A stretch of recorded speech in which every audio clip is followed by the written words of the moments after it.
สวัสดีครับมาพบกันนะครับกับแนะน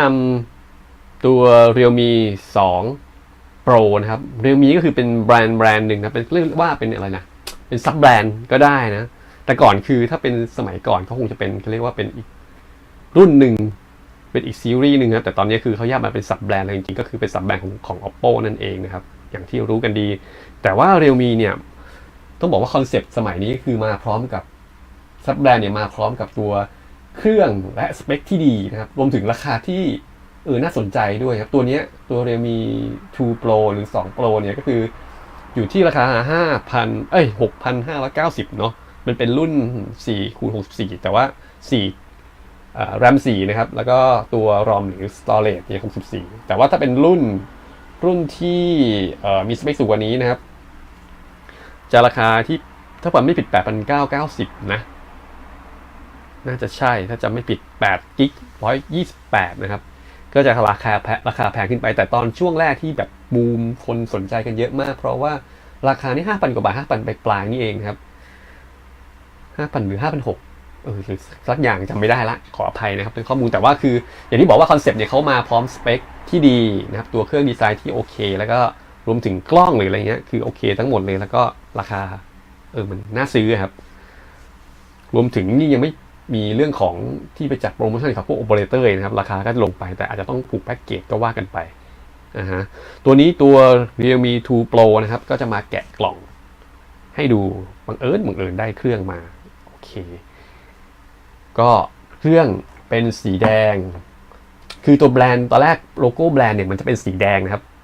แต่ตอนนี้รู้สึกว่าเปลี่ยนเป็นสีเหลืองก็ยังงงๆเหมือนกันนะ 2 Pro นะครับตัวกล่องก็จะประมาณนี้นะครับอุ้ย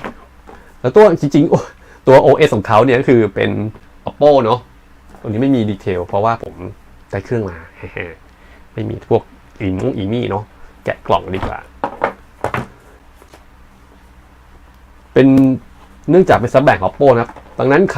OS เนี่ยที่ใช้ก็คือเป็น Color OS นะครับมีนี่ครับได้มากิจกรรมอันนี้ครับ Real Fan Congratulation นะครับจากกิจกรรมแกะกล่องดันไปลงชื่อแล้วก็ได้มาซะงั้นในเครื่องก็อยู่ในซองลักษณะนี้ตัวอุปกรณ์มีอะไรบ้างก็คือจะมี eject sim อยู่ตรงนี้นะครับหรือว่าเข็มจิ้มซิมที่ทุกคนเรียกกันเข็มจิ้มซิมเห็นว่าเข็มจิ้มซิมเนี่ยมันจิ้มซิม eject sim นี่มันยาวเหมือนกันนะครับไม่ได้เหมือนบางอันเนี่ยเหมือนกับพวกใช้เขาเรียกอะไรคลิปอะไรเงี้ยระวังเยินนะครับมีควิกไกด์นะครับควิกไกด์น่าจะมีภาษาไทยหรือเปล่าไม่แน่ใจจริงๆมันต้องมีเนาะ information นี่มีจริงๆมีนะครับเขาน่าจะมีภาษาไทยแหละเพราะว่าเอาเข้ามาอย่างถูกต้องตามกฎหมายแล้วก็จะมีเรื่องของพวกการขอจดทะเบียนขอใบอนุญาตอะไรลักษณะนี้ครับRealme นะครับในกล่องมีอะไรอีกก็จะมีชาร์จมันเป็นฟาสต์ชาร์จหรือเปล่าผมไม่แน่ใจเนาะก็จะเป็นตัวนี้ครับเขียนว่าที่ชาร์จก็คือเห็นแล้วว่าเป็น Oppo นะครับจริงน่าจะทำเป็น Realme มาเลยเนาะแล้วก็สายที่เป็นยังเป็น micro USB อยู่ใช่ไหมไม่ใช่ Type C เป็น micro USB อยู่นะครับหลักๆก็เท่านี้ไม่มีหูฟังนะหลายคนถามถึงหูฟังด้วยนะครับไม่มีหูฟังเครื่องสมัยนี้คือไม่จำเป็นต้องมีหูฟังติดมาด้วยแล้วนะครับไม่มีแล้วไม่มีอีกแล้วก็อาจจะมีรุ่นที่แบรนด์ใหญ่เพราะว่าราคามันก็ไม่แรงนะนี่ครับตัวเครื่อง Realme อยู่ข้างหลังเดี๋ยวผมแกะยังไง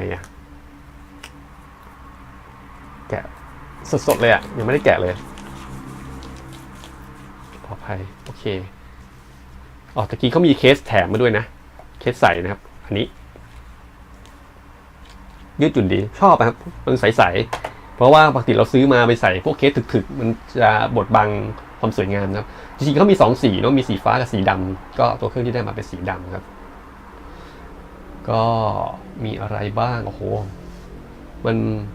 เหมือนเป็นสะท้อนเงาสะท้อนแสงนะมันก็ดูสวยงามหน่อยเนาะ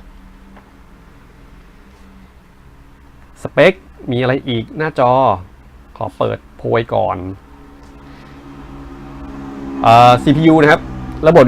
ปฏิบัติการเนี่ยคือเป็น ColorOS 5.2 based on Android 8.1 นะครับ จะอัปเดตไหมก็คงต้องรอดูส่วนใหญ่ก็ใช้ไปปี 2 ปีได้อยู่แล้วครับไม่น่าจะมีปัญหาส่วน CPU นะครับเป็นตัว Qualcomm Snapdragon 660 AIE นะครับแน่นอนว่าจะมาพร้อมกับพวก AI ต่างๆที่เป็นเรื่องของกล้องภาพถ่ายนะครับแล้วก็จะมีเรื่องของ CPU ที่เป็น Octa Core นะครับ 1.95 กิกGPU เป็น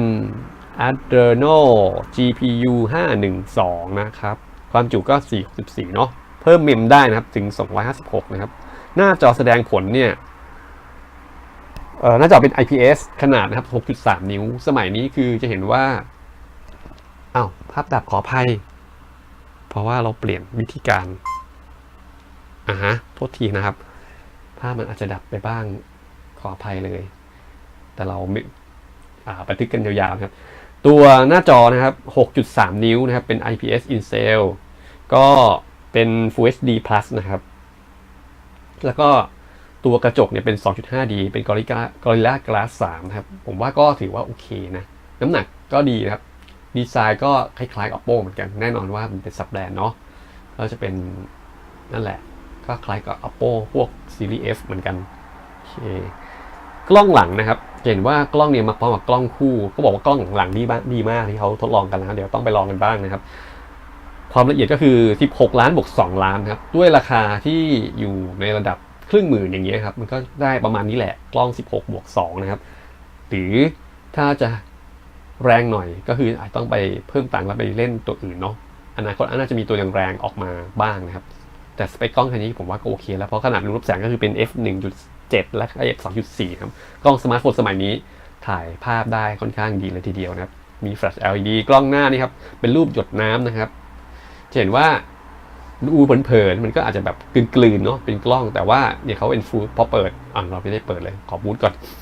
ยังไม่ได้บูตมีแบตเปล่าก็ไม่รู้บูตเครื่องเรียงมีนะครับมาละถ้าดูเห็นว่าเป็นหยดน้ำนะครับด้านบนกล้องหน้า16 ล้านนะครับ f 2.0 แล้วก็จะมีเก็บภาพที่กว้าง78 องศาแน่นอนว่ามี AI ด้วยแบตเตอรี่ให้มา 3,500 มิลลิแอมป์นะครับถือว่าโอเคละ500 มิลลิแอมป์นี่มีภาษาไทยเลือกไหมปกติผมชอบใช้ภาษาอังกฤษนะแต่เนี่ยไทยก็ได้นะครับก็ได้อยู่ตัวเลือกภูมิภาคไทยมี Wi-Fi เต็มเลยเอาอะไรดีเปิดไปเต็มไม่ตีกันบ้างก็ขออนุญาตพาสเวิร์ดเปลี่ยนพาสเวิร์ดไม่ให้เปลี่ยนไปละคอนเฟิร์มเรารีบใช้งานอัปเดตนะครับมันน่าจะมีอัปเดตขึ้นแหละอันนี้ต่อ Wi-Fi เรียบร้อยแล้วแบตเตอรี่คือ 3,500 นะครับน่าจะใช้งานได้ทั้งวันแน่นอนว่าซิมเนี่ยรองรับ 4G แล้วก็รองรับ2ซิมด้วยที่เป็นNano SIM แล้วก็มีเรื่องของตัว Micro SD เนาะก็รองรับโหมด Wi-Fi นะครับรองรับ ABG NAC ก็คือรองรับ Wi-Fi ทั้งหมดในบ้านเรานะปัจจุบันนี้เลย2.4 กิกแล้วก็5 กิกะเฮิรตซ์นะครับมีบลูทูธก็คือ 5.0 ด้วยนี่ข้ามไปก่อนเนาะ GPS ก็จะมีน่าจะครบแล้วนะครับ GPS AGPS GLONASS แล้วก็ไปดูไหมผมอ่านไม่ค่อยออกมันเป็นของจีนอะไรประมาณนั้นนะครับข้ามไปเลย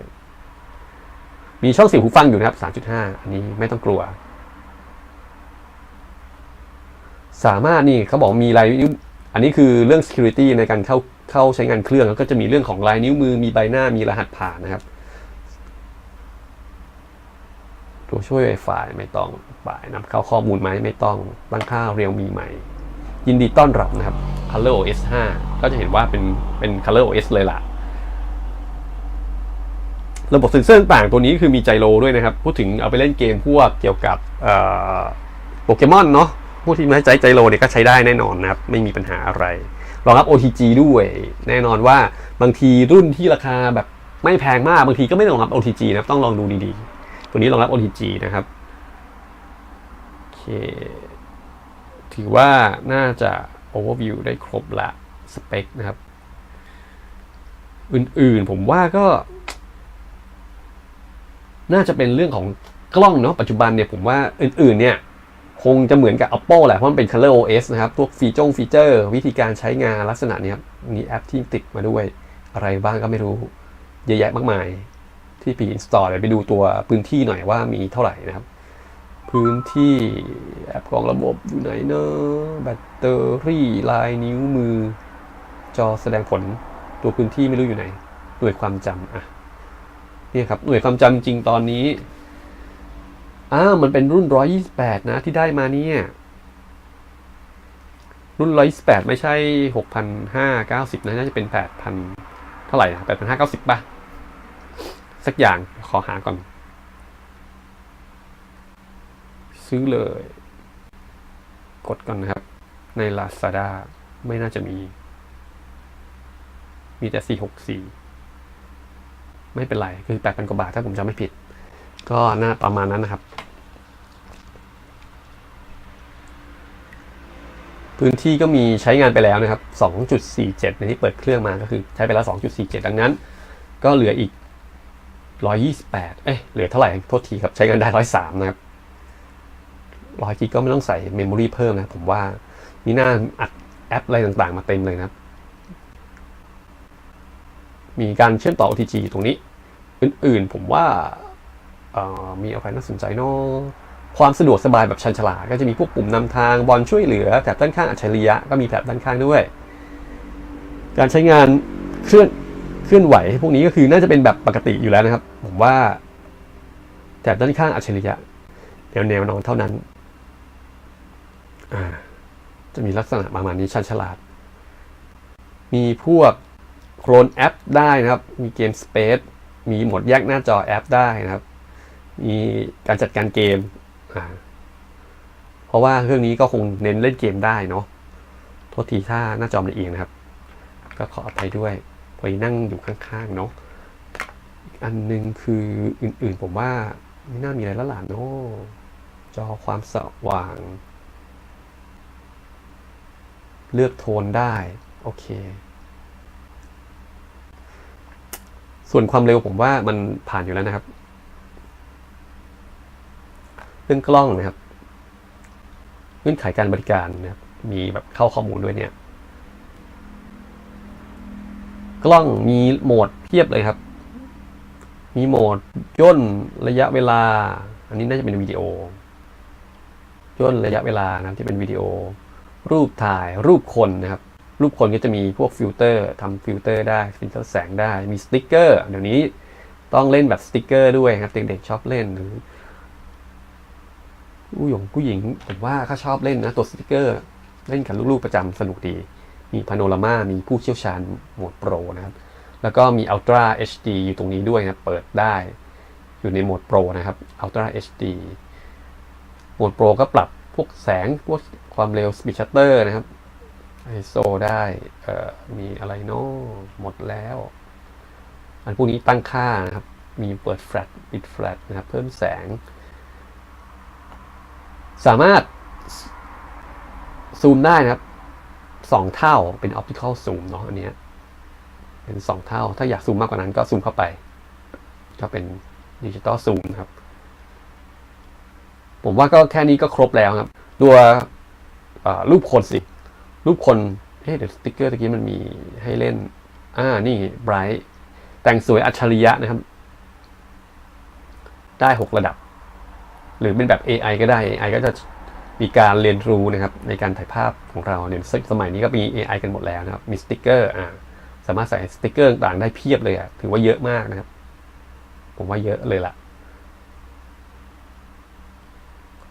ที่เหลือคงต้องลองดูครับชัตเตอร์ก็เสียงที่คุ้นเคยกันดีถ้าใครเคยใช้ Oppo เนาะผมว่าน่าจะคุ้นเคยกับเสียงดีครับด้านหน้าโอเคพอดีเดินเจอกล้องก็เหมือนกันมีเปิด HDR ได้นะครับอัตโนมัติไว้อยู่แล้วสามารถปรับได้ว่าเป็นมาตรฐานเต็มจอหรือจัตุรัสนะครับกล้องด้านหน้าโอเคหลักๆก็น่าจะมาในฟีเจอร์ของกล้องนะครับที่เหลือคงต้องลองถ่ายภาพดูแล้วก็มาดูอีกทีแต่เขาบอกว่าเทพมากนะครับในราคาระดับนี้โดยภาพรวมแล้วผมว่าก็เป็นอีกตัวเลือกหนึ่งสำหรับคนที่เล็งตัวสมาร์ทโฟนในราคาเขาเรียกว่า ไม่ถึงหมื่นนะกลางประมาณ 5-6 พันนะครับหรือถ้าเป็นตัวใหญ่เนี่ยก็คืออาจจะ 7-8 พันกว่าบาทนะครับก็ได้ทั้งความสวยงามได้ทั้งสเปคที่ดีนะครับแล้วก็ว่าน่าจะเป็นอีกตัวหนึ่งที่หลายคนชอบเพราะว่าถ่ายพวกกล้องหน้าพวก Beauty Mode เนี่ย